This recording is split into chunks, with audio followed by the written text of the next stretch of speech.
Stacy Clark here, owner and general manager of Unlimited RV. As racers, we know how important time is. Not bad, kid. 5 seconds faster. As racers, we know how important reliability is. At Unlimited RV, we have lifetime warranty, so you know we've got you covered. At Unlimited RV, we offer nationwide free shipping, so you don't have to waste your time getting into the RV or motorhome for your next big adventure. Go further. Explore the trails less traveled. And reach your destination quicker with King's new Toyota Sequoia 2.5 OEM Performance Series kit. These 100% bolt-on kits feature front ride height adjustment, superior ride quality, and external finned reservoirs with optional wide-range compression adjusters to further refine your ride quality. See why we're the choice of experienced overlanders and order your Sequoia kit today.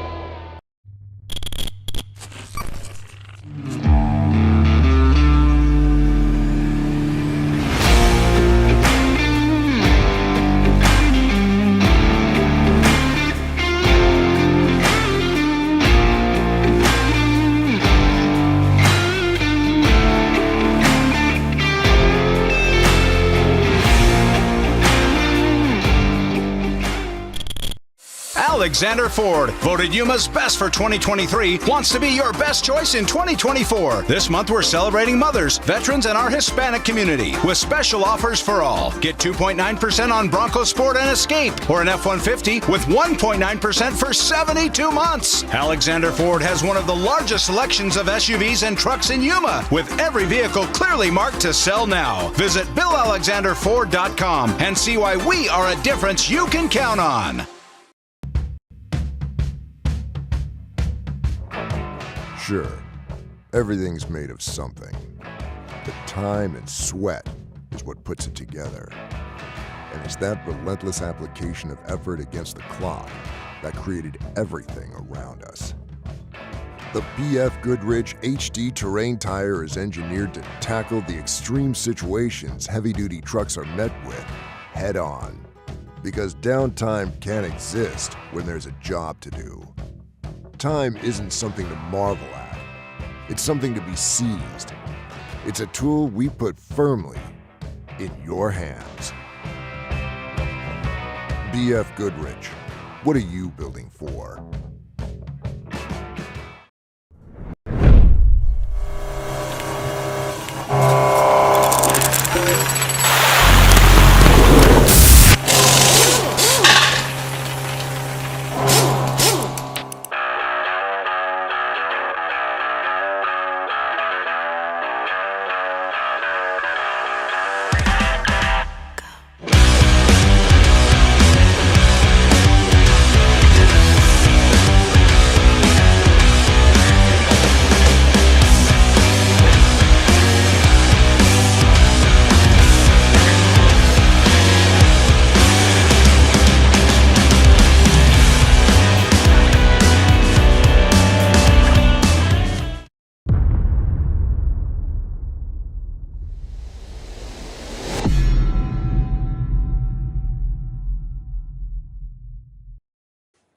Welcome back, everybody, once again to your Monster Energy Fishgistics coverage of the Baja 500 this year, presented by Raceline Wheels all day long.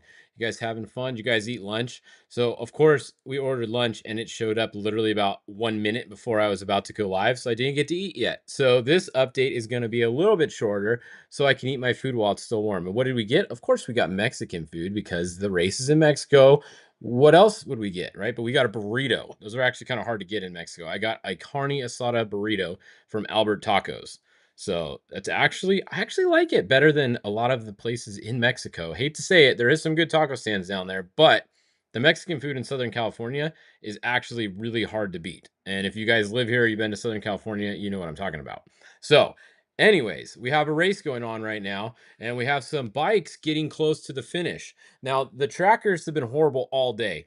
They've been all over the place. They haven't worked. They did for a little bit. They did. They didn't. So the 7X and the 11X are the first two bikes, and their trackers are not working again. So they have come through Ojos on the way back in. They're only about 30 miles from the finish. We have the 7X was first through Ojos, and then the 11X was 7 minutes behind the 7X. So 7X then 11X. The 7X started in front of the 11X, so they are obviously going to win unless they have some penalties, which we've seen that happen a lot, but to everybody, not specifically them. So we always have to remember to check penalties at the end. And if you go over and look at the tracker, you can see they're both grayed out over here. They haven't updated in forever. So Justin Morgan hasn't updated in an hour. 11X hasn't updated in 45 minutes. Those are bad, wrong trackers. The ones that are working are the 13X and the 8X and the 15X. So, but the 15X hasn't updated in 8 minutes. So they're probably closer to the 8X. So it's actually a pretty good race for third, fourth, and fifth bike there between the 13, the 8, and the 15. So that's a look at your bike update. Now the quads, it could be the same thing. I don't know if someone's aren't updating. On our tracker here, we're showing the 110 is the first A vehicle that I see on the course.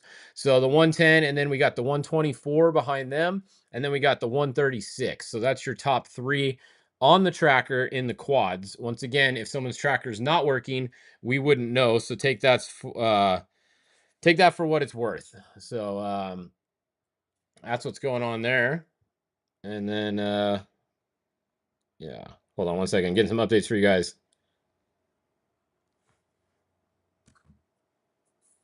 All right.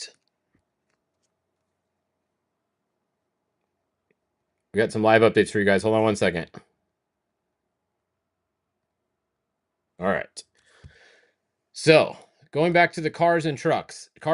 Here we go. Your leader is right here behind the bikes right now. You can't see him, but Toby Price right here in the 46. I did confirm Toby is still in the truck. Toby is going to drive until mile 357, and then that's where Paul Wheel's going to get in. So Toby's got about 30 miles to go. He's going to give it to Paul, and then Paul Wheel's going to get in and bring that thing to the finish. Behind them, we have Alan Ampudia. So Alan Ampudia in second. In third is Christopher Polvardi. So Christopher Polvardi in third. Next, we have the 1L, Gustavo Bedosola Sr., is going to be fourth, and that is Ricky Johnson driving. And we were told he's also going over to the coast there, I believe, or was it 310? Someone said earlier he might be getting in down here in Valley T. Actually, I think somebody said 310. I forgot to write it down. So Ricky Johnson still in the truck for a little bit. We got behind him, we got Bryce Menzies. I was able to get clarification for you guys on what's actually overheating on these trucks. So both Bryce Menzies and Christopher Polvardi, it is not the radiator that's actually overheating. It's the fan motor that's on the radiator. So the fan motors are overheating on their trucks and they're shutting off. So when the fan goes off, obviously the truck gets hot because it's not pulling the air through the radiator. So the fan motor is what they're trying to dump water on. And when they can cool down the fan motor enough, it'll kick back on. So it has like auto kill in the fan motor. When it gets to a certain temperature and there it overheats, it shuts the motor off to kind of save it, right? So it doesn't burn up the motor, which is good because then at least you still have a motor if you can cool it back down. So these guys are dumping water. Both Christopher and Bryce have had to do it. They're dumping water on the fan motors to get them to cool down, to get the fan to come back on, and then the car cools back down. So that's the problem that the one and Christopher Polvardi are both fighting with right now on their cars. That's what's going on there. Dan McMillan, yeah, thermal shutdown switch. There you go. Thank you for the correct answer there, Tucker. All right, so Dan McMillan in the 23. That is Andy McMillan in there now. So Andy McMillan is driving the 23. He's going to go to the finish. The 83, Luke McMillan, that's a bad tracker update. Obviously, it hasn't updated in 25 minutes, it says right there. So they are way farther forward than that. Rob McCachran, it looked like Rob was having a little bit of issue. If you guys were watching his in-car, he was kind of going slow. It looked like maybe they had something going on with the steering. It didn't look like the steering wheel was real happy in that truck. So kind of interesting. There might be something going on in the Rob McCachran truck, but so far they're still moving. He hasn't stopped. He hasn't lost a lot of time or anything. He's slowed down a little bit. You can see the 23's caught up and gone past him now. 83 is obviously way up farther than that. Tracy Poole is there in the 78. And then we have the Roberto Romo, Sam Baldi, David Payne. This is Damon Bradshaw and a bunch of Monster Truck guys in there for Monster Jam. Monster Jam drivers are all teamed up out here racing Baja. So pretty cool to see them come out and have some fun in Baja. So that's what's going on there. Let's see, a bunch of quads. 168. Okay, we did get some time splits for you here. So at the Mike's turnoff, 168, Cody Reed is first car on the road again. So they had a flat earlier. They got it changed. They got back around the Wilson cars. They are first on the road. So 168 had a 3-minute and 30-second physical lead over Brad Wilson in the 153. So 168, then 3 minutes and 30 seconds. It was the 153. Then it was a minute and a half, and it was the 127. So the 127 tracker, that is Park House, has not been working all day either. You can see they're over here. They're actually third on the road. So Cody Parkhouse is running third on the road. And then that's going to put, I believe, the other Wilson car, wherever it was, 138, they are probably going to be fourth if we're looking at where they should be, because that hasn't updated in 16 minutes. And then fifth is most likely going to be Brandon Gaughan right here in the 162. So that should be your top 5 for class 1. That's your look at your class 1 update. All right, what else? Tavo is still running too. So Tavo's tracker, again, like everyone else's today, is not working well. The trackers are horrible today. The 21 is up here in the top 4 or 5. That's where he's been all day. He was actually between third and fifth, pretty much. So somewhere between third and fifth. I'm waiting for some split times to come right now. We have Toby Price first through VCP 174. So as soon as a couple more cars come through down here, we're gonna have some split times for you. And let's see. I'm working on it for you guys.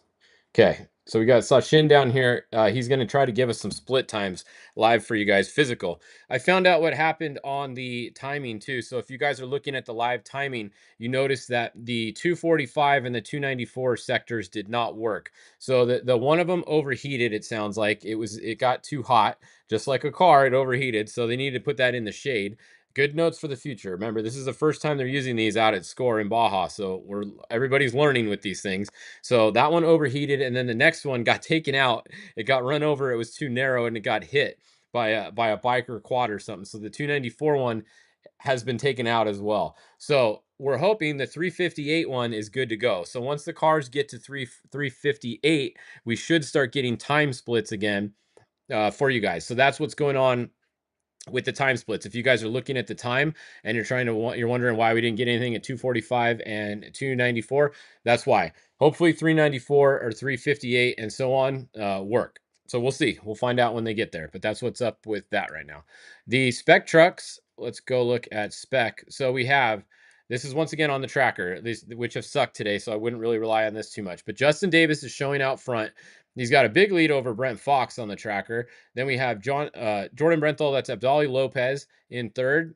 We got Jose in the 209 in fourth. Then we have the 238, Elijah Kiger. Vincent Munoz, 294. David Ziegler, 266. And Ryan Hancock, the Alexander Ford truck, with Jordan Poole in there, is going to be behind them. What is that, eighth? Right? I think, yeah, eighth or so. Those are physical. Remember, we don't have times yet because those last 2 timing loops haven't worked. So hopefully we'll get some more corrected times for you guys later in the race.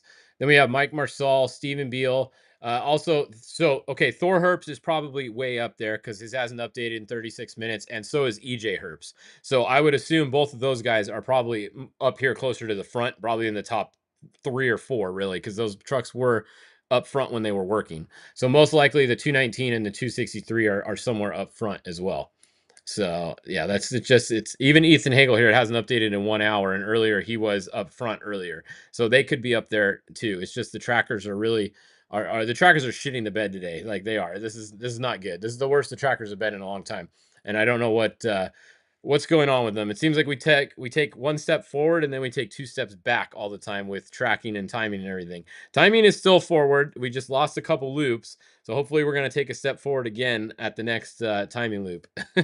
Which, having split times, like we said, is we're getting spoiled just even having any split times, right? We never used to have any split times in Baja besides whatever you guys were writing down for us. What else do we got? Class 10. Where's class 10? There's 16 of them, so I always like to check on them because I know a lot of you guys are interested there. And so Fred Willert and them, they could be, I haven't seen their tracker in a while. They could be up here. Dale Eberts, 1077, the 1000, the 1014, 1019, 1079, 1044, 1060. 1075, 0. So a couple of people at 0 miles an hour. That's not good to see them at 0 miles an hour there. Let's see. So yeah, see the 1001 hadn't updated in 30 minutes. Freddie Willard, this car is usually running up front. It's usually Stan Potter and Freddie Willard that drive this, and they're usually one of the front contenders here, and their tracker hasn't updated in 3 hours and 32 minutes. They could very well be leading right now, and just the tracker's not showing it. So don't take, much. I mean, Dale Eberts is fast. He could be leading too, but I guarantee you, if this car is still moving, the 1066, they're going to be up somewhere here with these leaders, if not leading. So we'll try and get an update for you guys. If anybody knows the Class 10 actual physical update, let us know. And we'll go from there. Update on TT70. They've been stopped a few times today. They had it sounded like an electrical issue or computer issue, something earlier, and that was that. Okay, second car through is Alan Ampudia through the Valley T area. It was 113 back, it sounded like. Oh, it came through at 113. So that means he had a 6-minute lead. Toby Price has a 6-minute physical lead right now on the number 10. So 6 minutes physical lead right now on the number 10. And I think another car is coming through right now because he's typing a message to us. So we'll let you know on that in a minute. They're down here in Valley T. So you can see the 46 and then the 10 is 6 minutes behind him on course. So next is probably going to be Luke McMillan, or it could be Tavo. So that'll be interesting to see who he says, because Tavo was right there with Luke. Tavo was ahead of Luke at the Mike's water crossing that we saw on video. So I'm going to guess Tavo's probably still ahead of Luke, because it's pretty hard to make a pass in that Mike section unless Tavo had a problem. I don't see Luke making a pass on Tavo in the Mike section. You never know, without a problem, without him stopping, but you never know. And then Christopher Polvardi, you can see he might actually be next, because his thing says 5 minutes ago. So he is definitely ahead of Luke, because Luke's updated 1 minute ago. There we go. Tavo. Tavo is third. He was through at 116. So that means 3 minutes behind Ampudia was Tavo. So we're gonna write these down for you guys. So we have Toby at 107, right down there at the crossover road area. Toby at 107. Then we have Ampudia came through at 113. And then we have Tavo came through at 116. So there's your first split. So if you're looking for Tavo today on the tracker, look for the 10. And if the 10's working, Tavo's going to be a couple minutes behind where the 10 is, and going to be a couple minutes in front of the 83. So I'm going to guess that Polvardi is probably going to be next, and then Luke. So we'll wait and see. Where's Lettner? Lettner's back here in the 70. They have not had a good day. They've had some issues. They've been stopped several times. So that's where the 70 is. They're at Mike's right now, basically. They're at the Mike's crossing right now. Let's look at the UTV class, because I know a lot of people are interested in this. There's 24 Pro Open UTVs, and it was Caden McCachran out front earlier, and it looks like it still is. So Caden McCachran currently leading on the Polaris Factory Racing team. He is first on the road, according to the tracker. Brandon Sims is second. I feel pretty confident in this. We've seen them up front all day. So 1 and 2, Brandon Sims. Wayne Matlock has made his way up pretty far. Wayne started a ways back. So Wayne Matlock running third. Craig Scanlon running fourth. Oscar Alvarez running fifth. Mitchell Alsup running sixth. We got Vito Renault and Kristen Matlock both running seventh and eighth, or somewhere in there. Depends on when their tracker updates. Behind them, we have Mike Caffro and then Gabe Matthews with Ryan Connery in there, rounding out our top 10-ish. Now, where is Phil Blurton compared to them? Because Phil was way up there earlier. Look at that. Phil is winning the UTV overall right now for sure, because he's caught up to everybody, including Caden, and they started in front of him. So Phil Blurton running really well right now, leading the pro forced induction class. Matt Burrows making up some time. Matt's been moving up. He started a ways back. Phil had a big gap earlier. It's very possible that Phil is slowing down a little bit because of the big lead he's got, but at the same time, Phil is going for the overall. Yes, he wants to win his class, but honestly, everybody wants to win the UTV overall. They don't want to win their class and then lose the overall. They want to win both, right? Like that's what everybody's here racing for. You want to win the overall and the UTV. So Matt Burrows running second, Edgar Garcia running third. We got Eric Kozin fourth, and then Roberto Ruiz fifth. We do have another UTV class, a normally aspirated class. This class is kind of dying off a little bit. Not too many people race this class anymore. We do have 8 though. We got David Pedler, looks like first. Joe Bolton at 0 miles an hour. That's not good right there, but in second. Michael McFadden there. That's in one of the Hondas. You got Eva Starr back here in fourth. Fifth, sixth is Ethan Groom, and then seventh is Carlos. So that's a look at your top runners in the naturally aspirated class. All right. So yeah, there you go. That's your update. Hey, what's up, Alex? How you doing? Alex is with CT Raceworks. They make a lot of really nice parts for these all these UTVs. Always check out CT Raceworks. We got a lot of stuff on our pre-runner, and it's some badass parts. And g'day from Australia. See, we got people all over the place tuning in here. I think Alex is back east, so it's pretty cool to see everybody watching. But anyways, that's going to wrap up this update because my food is getting cold and I want to go eat my burrito. So let's look back at the front again real quick. I'll go over the leaders with you guys. We have, let's see if I got another update. Okay, I'm getting text and update right now, so we'll wait for this next one. But down here on the crossover road area, we have Toby Price is running first. Paul Wheel is getting in that truck at mile 357. So in 27 miles, Paul Wheel is getting in, and he'll go to the finish. In second, we had Alan Ampudia. You can see right here, he was about 6 minutes behind. In third, we have Tavo, who's not showing up on the tracker. He was 3 minutes behind Ampudia. And then fourth, we just got told was Christopher Polvardi, like I thought it would be. So the 94 came through at 120. That means he was 4 minutes behind Tavo. And then I haven't got an update, but I guarantee you Luke is going to be the next one through if he's not at 0 miles an hour, which he is right there. That's not a planned pit right there. So Luke at 0 miles an hour 5 minutes ago, that is not good because you wouldn't really pit right there. If you were going to pit down here, you would do it most likely over here where the access road hits or over here where the access road hits. So that's a bummer for Luke right there. He's been at 0 for 7 minutes. Let's see, he's kind of off. You can see he's off to the side of the course too. That's kind of a bummer too. That means he did pull over most likely with some kind of issue. So Luke McMillan may have stopped with an issue there. Let's see if we can find out what's going on there. I'll try to get an update for you guys.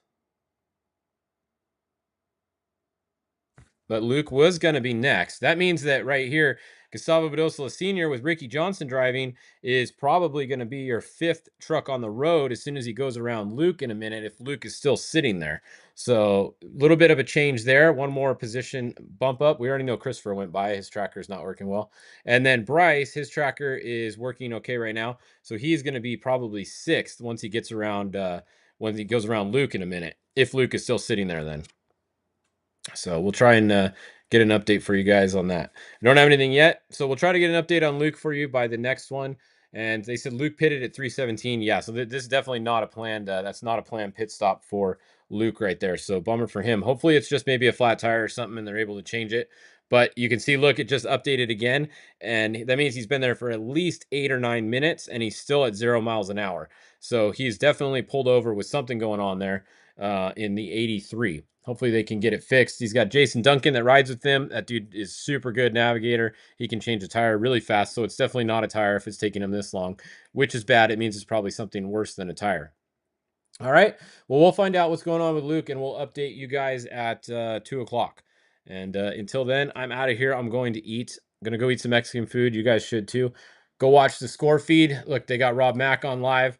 So Rob Mack live in-car camera. It's been cool with all these live in-car cameras today. Good job to Starstream and everybody who's making all of that happen. Oh, we just got an update. Luke broke the rear yoke, it sounds like. Oh, no. So that's a weird one. You don't hear that too much anymore. So Luke McMillan, they have broken the rear yoke on the drive shaft, it sounds like. So it's either on the drive shaft or on the third member, the yoke that comes out there. It depends on, who's telling us this and who they got it from. Something on the rear drive line broke. We're told the rear yoke, so don't know specifically, but there you go. That's a bummer for Luke, because if it's on the drive shaft, they have a spare drive shaft on the truck. Probably take them, I would guess, 10 to 15 minutes to change a drive shaft on a truck by the time you get it off. 10 minutes would be a good drive shaft change, probably between 10 and 15. So we'll see. If they start going, they've been there for at least 10 now. So if they start going in the next 5 minutes, we know it was probably just the drive shaft and they were able to change it.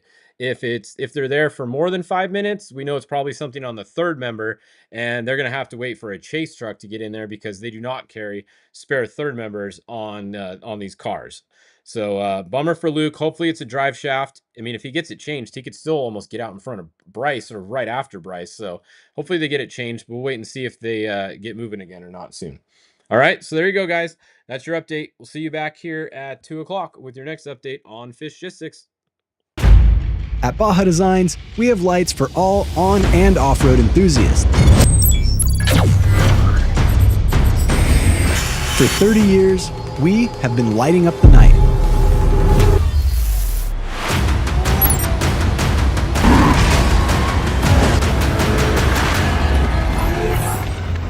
We are Baja Designs, the scientists of lighting.